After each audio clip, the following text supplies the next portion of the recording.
आज बात भारत और बांग्लादेश के बीच चल रही एक नई टेंशन की। और इस बार मामला ट्रक, बंदरगाह और यान की सप्लाई का है। बांग्लादेश ने एक झटके में सारे ट्रक रोक दिए, भारत से आने वाली यान की सप्लाई पर बैन लगा दिया और भारत बांग्लादेश ट्रेड वॉर की शुरुआत कर दी है। अभी कुछ ही दिन पहले भारत सरकार ने बांग्लादेश को दी जा रही ट्रांसशिपमेंट फैसिलिटी को रोक दिया था, यानी बांग्लादेश अब भारत के रास्ते तीसरे देशों को माल नहीं भेज पाएगा। ये बांग्लादेश के लिए बड़ा झटका था, मगर अब जवाबी कार्रवाई में बांग्लादेश की अंतरिम सरकार ने भी भारत के खिलाफ कड़ा फैसला लिया है। देश की सरकार ने भारत के खिलाफ कड़ा फैसला लिया है। एक ऐसा फैसला जिसको सुन के इंडिया की टांगें कांपना शुरू हो गई हैं। वो भारत जो बांग्लादेश को कह रहा था कि हमने इसको सबक सिखाया है, हमने इसको पनिशमेंट दी है, अब वही भारत घुटनों पे आ गया है और बांग्लादेश को ये चिंता शो कर रहा है कि इससे दोनों कंट्रीज का बहुत बड़ा नुकसान होगा। यहाँ पे चीज़ क्या हुई है पहले वो आप लोग से शेयर करते हैं। यहाँ पे जी बांग्लादेश ने इंडिया के 3 ज़मीनी रास्ते जो हैं जहाँ से इंडिया बांग्लादेश को एक्सपोर्ट करता था, अपनी चीज़ें एक्सपोर्ट करता था, उनको ब्लॉक कर दिया है। उनको कहा है कि यहाँ पे जो सहूलियात है वो ही नहीं है, इसलिए अब आप लोग अपने जो सामान है इन रास्तों से लेके बिल्कुल ना आए। ये सुन के इंडिया की रातों की नींदें उड़ गई हैं। साथ ही यहाँ पे बहुत बड़ी मकदार में जो यान है, जो धागा है, वो सप्लाई जो किया जाता है इंडिया की जानिब से बांग्लादेश को, और बांग्लादेश इससे जो कपड़ा तैयार करता है उसको रोक दिया गया है। अब ये सारी चीज़ क्या हुई है और यान की जो इंपोर्ट है बांग्लादेश ने इंडिया से रोक दी है। और क्या पूरी की पूरी अपडेट है। पहले आप लोगों के साथ अपडेट शेयर कर देते हैं, फिर मज़ीद जो है हम इस पर चर्चा करते हैं। वीडियो आप लोग आखिर तक देखें। तो वीडियो देखने से पहले चैनल पे न्यू है तो चैनल को लाजमी सब्सक्राइब और बेल आइकॉन को क्लिक करें। तो चलते हैं, देखते हैं। यानी बांग्लादेश अब भारत के रास्ते तीसरे देशों को माल नहीं भेज पाएगा। ये बांग्लादेश के लिए बड़ा झटका था, मगर अब जवाबी कार्रवाई में बांग्लादेश की अंतरिम सरकार ने भी भारत के खिलाफ कड़ा फैसला लिया है। चलिए जानते हैं क्या हुआ है, क्यों हुआ है और इसका असर क्या होगा। दरअसल बांग्लादेश की अंतरिम सरकार, जो इस समय मोहम्मद यूनुस के नेतृत्व में काम कर रही है, उसने भारत के साथ जुड़े 3 जमीनी बंदरगाहों को पूरी तरह बंद कर दिया है और एक और पोर्ट को सस्पेंड कर दिया है। सरकार का कहना है कि इन पोर्ट्स पर बुनियादी सुविधाओं की कमी है, लेकिन जानकार मानते हैं कि यह फैसला पूरी तरह राजनीतिक और व्यापार के लिए नुकसानदेह है। दोनों देश हाल ही में सीमा पर इंफ्रास्ट्रक्चर सुधारने और ज्यादा पोर्ट्स खोलने की कोशिश में लगे थे। ऐसे में बांग्लादेश का एकतरफा फैसला भारत बांग्लादेश ट्रेड को धीमा करने वाला कदम है। इतना ही नहीं, बांग्लादेश ने एक और चौंकाने वाला कदम उठाया है। भारत से आने वाले यान यानी धागे के आयात को भी रोक दिया है। अब आपको बता दें कि यही यान बांग्लादेश की सबसे बड़ी गारमेंट इंडस्ट्री का रीढ़ है। बांग्लादेश का सबसे बड़ा एक्सपोर्ट सेक्टर है रेडीमेड गारमेंट्स। हर साल करोड़ों डॉलर की कमाई इसी से होती है और भारत से जो यान आता है वो सस्ता भी है, क्वालिटी में भी बेहतर है और हजारों फैक्ट्रियों की लाइफलाइन है। लेकिन अब जब बांग्लादेश ने यान की सप्लाई पर बैन लगा दिया है तो वहां की हजारों फैक्ट्रियां बंद होने की कगार पर आ गई हैं। खास तौर पर छोटे और मंझोले उद्योग जो बड़ी कंपनियों को माल सप्लाई करते थे। बांग्लादेश के बड़े व्यापारिक संगठन भी इस फैसले के खिलाफ हैं। कई चैम्बर्स ऑफ कॉमर्स ने इस फैसले को आत्मघाती बताया है। सरकार को समझाने की कोशिशें हुई, लेकिन अंतरिम सरकार ने किसी की एक न सुनी। अब जानकारों का मानना है कि बांग्लादेश की यह सरकार भारत की जगह पाकिस्तान से यान मंगवाने की तैयारी कर रही है, लेकिन पाकिस्तान से आने वाला यान महंगा है, क्वालिटी भी खराब है।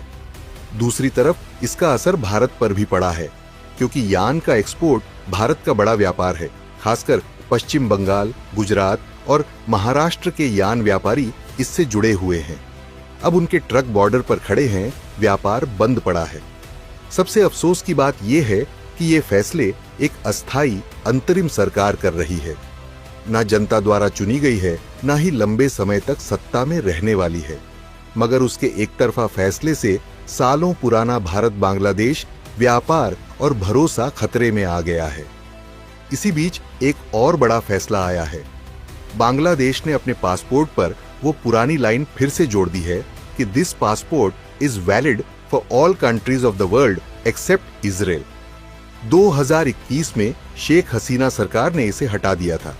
तब कहा गया था कि अंतर्राष्ट्रीय मानकों के हिसाब से पासपोर्ट में ये लाइन नहीं होनी चाहिए। हालांकि तब भी नीति में कोई बदलाव नहीं हुआ था। लेकिन अब गाजा में इजराइल की कार्रवाई और बांग्लादेश में भड़के गुस्से के चलते बांग्लादेश ने फिर से ये लाइन जोड़ दी है। ढाका में हाल ही में हजारों लोग सड़कों पर उतरे, फिलिस्तीनी झंडे लहराए, फ्री पैलेस्टीन के नारे लगे, अमेरिका और इजराइल के नेताओं की तस्वीरें जलाई गईं। इस प्रदर्शन में बीएनपी पार्टी, इस्लामी संगठन और कई अन्य राजनीतिक दल भी शामिल हुए। एक तरफ यूएई, तुर्की और यहां तक कि सऊदी अरब भी अब इजराइल से रिश्ते सुधारने की कोशिश कर रहे हैं।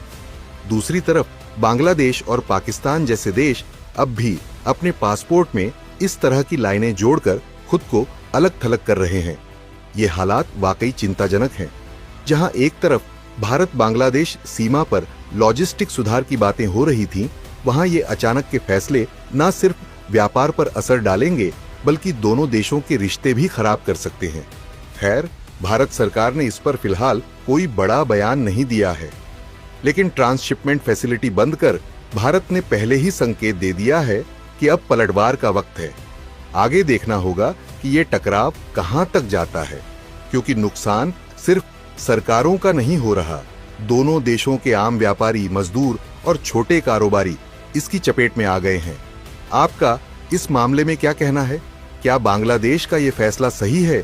क्या भारत को भी सख्त कदम उठाने चाहिए? हाँ या ना में कमेंट करके जरूर बताएं। रिपोर्ट आप लोगों ने देखी है, बहुत चमका देने वाली खबर है ये इंडिया के लिए कि बांग्लादेश ने इंडिया के लिए रास्ते बंद कर दिए हैं, इंडिया की जो इंपोर्ट्स हैं उनको स्टॉप कर दिया है। और यहाँ पे जो वजह बताई गई है बांग्लादेश की जानिब से वो ये कि यहाँ पे सहूलियात मौजूद नहीं हैं। लेकिन यहाँ पे इंडिया को जो झटका दिया है बांग्लादेश ने, इंडिया की आंखें खुल गई हैं और इंडिया जो है अपनी क्या कहते हैं वापस आ गया है, अपनी मिन्नतें समाजते करने पे, बांग्लादेश को ये कहने पे मजबूर हो गया है कि हम जो है बांग्लादेश से ट्रेड करना चाहते हैं। क्योंकि यहाँ पे सबको पता है कि मिलियंस ऑफ डॉलर्स की जो ट्रेड है वो इंडिया बांग्लादेश को भेजता है। इंडिया बांग्लादेश को बहुत बड़ी मकदार में जो एक्सपोर्ट से करता है। अभी यहाँ पे सिर्फ यान जो है उस पे उसको स्टॉप किया गया है। इंडिया बहुत बड़ी मकदार में यहाँ पे कह सकते हैं कि सबसे ज़्यादा यान जो एक्सपोर्ट कर रहा था वो बांग्लादेश को कर रहा था, और बांग्लादेश ने इसको स्टॉप करके, इसको कैंसिल करके बहुत बड़ा झटका इंडिया को दिया है कि इंडिया को अब समझ नहीं आ रही करना क्या है। और यहाँ पे इंडिया की जो सरकार है ये कहने पे मजबूर हो गई है कि ये चीज़ें जो है दोनों देशों को नुकसान पहुंचा रही हैं, दोनों देशों का नुकसान कर रही हैं। यहाँ पे यही चीज़ बांग्लादेश हमेशा इंडिया को समझाने की कोशिश करता रहा, लेकिन इंडिया को ये बात समझ नहीं आई और इंडिया ने बांग्लादेश के साथ रिवेंज की पॉलिसी को अख्तियार करते हुए बांग्लादेश पे जो पाबंदी लगाई कि ट्रांसशिपमेंट फैसिलिटी को कैंसिल कर दिया और आगे सख्त से सख्त फैसले लेने की तैयारी कर रहा था कि बांग्लादेश ने बड़ा झटका दे के इंडिया को हैरान कर दिया।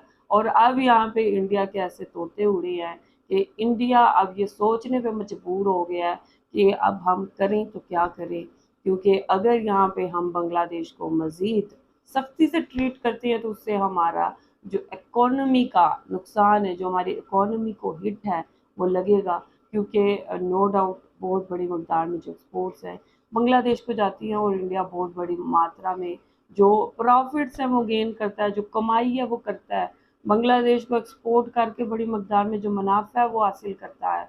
तो इस चीज़ को इंडिया को एक्सेप्ट करना ही होगा और अपनी फॉरेन पॉलिसी पे इंडिया को गौर करना चाहिए कि वो कौन से स्टेप्स ले रहे हैं और इसका क्या असर होगा। अब यहाँ पे कहा जा रहा है कि जान जो है बांग्लादेश इंडिया से नहीं बल्कि पाकिस्तान से इंपोर्ट करेगा, और लेकिन यहाँ पे जो पाकिस्तान के यान की क्वालिटी है वो इतनी अच्छी नहीं है एंड ब्ला ब्ला। खैर, अगर बांग्लादेश पाकिस्तान से ना भी करे, बांग्लादेश अदर कंट्रीज से कर सकता है, ठीक है। काफ़ी सारी कंट्रीज़ हैं जहाँ से बांग्लादेश यान की इंपोर्ट कर सकता है, लेकिन यहाँ पे इंडिया समझ रहा है कि बांग्लादेश इंडिया को छोड़ के अब पाकिस्तान से जो इंपोर्ट है वो स्टार्ट करेगा। साथ ही यहाँ पे जी बांग्लादेश की जानिब से एक बहुत बड़ा स्टेप लिया गया है। जो पासपोर्ट है उस पे ये लिखा गया है कि ये सब कंट्रीज़ के लिए वैलिड है, इसराइल के अलावा, ठीक है। तो अब ये चीज़ जो है इंडिया को बहुत ज़्यादा खटक रही है। आई डोंट नो इंडिया को क्या इशू है, लेकिन यहाँ पे जिस तरह बात की जा रही है ऐसे लग रहा है कि जैसे बांग्लादेश ने इसराइल को नहीं बल्कि इंडिया को अपने पासपोर्ट से आउट कर दिया। तो ये आप लोग क्या कहेंगे इस पूरी की पूरी सिचुएशन के बारे में, आप लोगों का क्या कहना है? जो भी कहना चाहते हैं लाजमी बताएं कमेंट सेक्शन में। वीडियो को लाइक और शेयर लाजमी करें। अपना ख्याल रखें। अपने इस चैनल का भी। I will see you till then, take care, अल्लाह हाफिज़, बाय बाय।